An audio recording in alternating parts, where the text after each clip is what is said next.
close the door.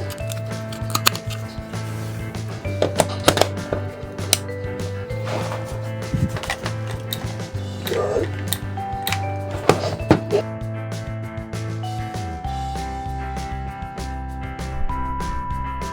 So using yung Flyman na Allen wrench natin, tatanggalin natin yung blade guard ng rotoracer.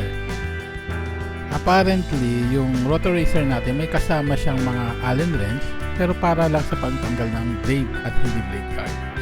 So mas malaki kasi itong need na Allen wrench para doon sa blade guard.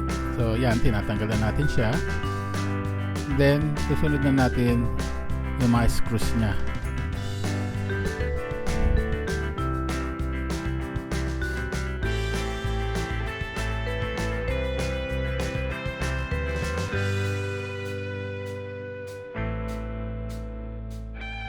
Need natin ibuka ng konti yung guard para matanggal natin siya mula sa rotoracer. So ito, makikita nyo yung blade, then yung mga tornilyo tatanggalin natin, halos 5 yan na pwede nating tanggalin, na kailangan nating tanggalin.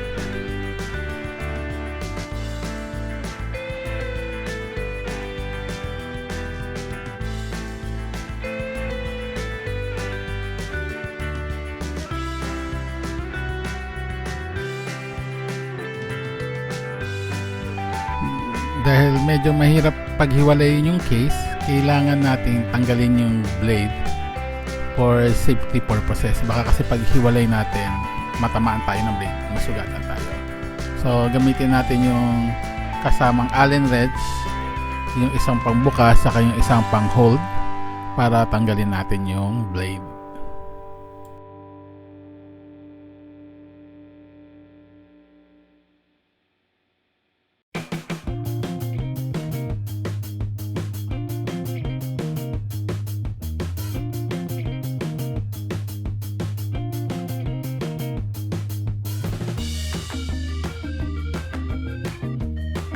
Yung makikita yung dalawang itim doon sa rotoracer, ayun yung lagayan ng carbon brush. So ito, yun naman yung binili kong carbon brush mula sa Lazada. So hindi ko sure kung magkatugma yung size nila, pero tingnan natin. So adjust na lang natin yung carbon brush kung sakaling hindi sila magkasing laki.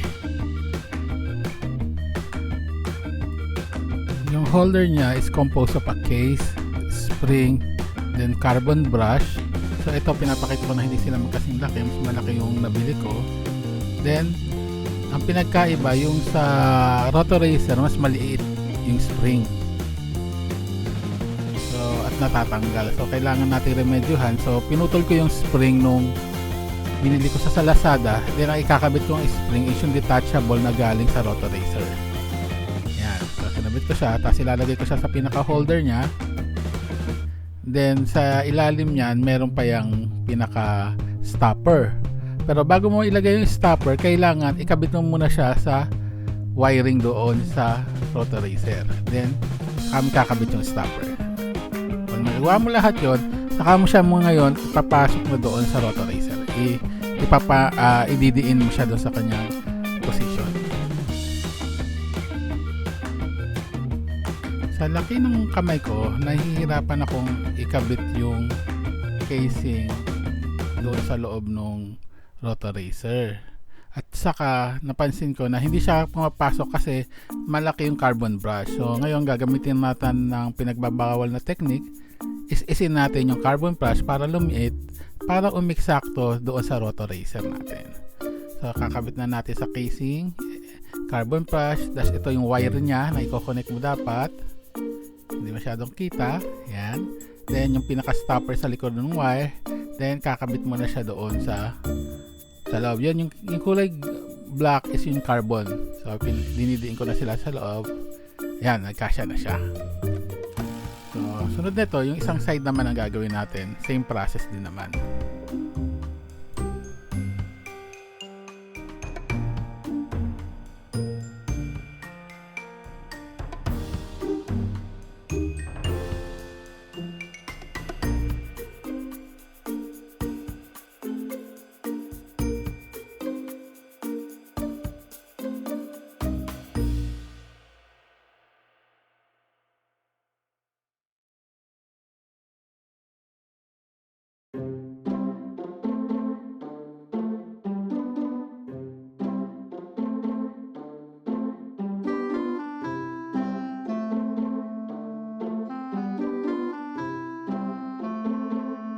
ito yung binili natin kay Lazada na carbon brush na yung spring niya naka-connected doon sa brush, tapos may pinaka parang bakal siya sa dulo na pinaka terminal na kabitan. So kailangan natin putulin yung spring saka yung parang wire niya para mag-fit siya doon sa ating holder or casing. Tapos isin din uli natin para mag-eksakto siyang mag-fit pag ilalagay na natin siya kay Rotoracer. So same process, uulitin lang natin ulit, then hopefully gumana siya.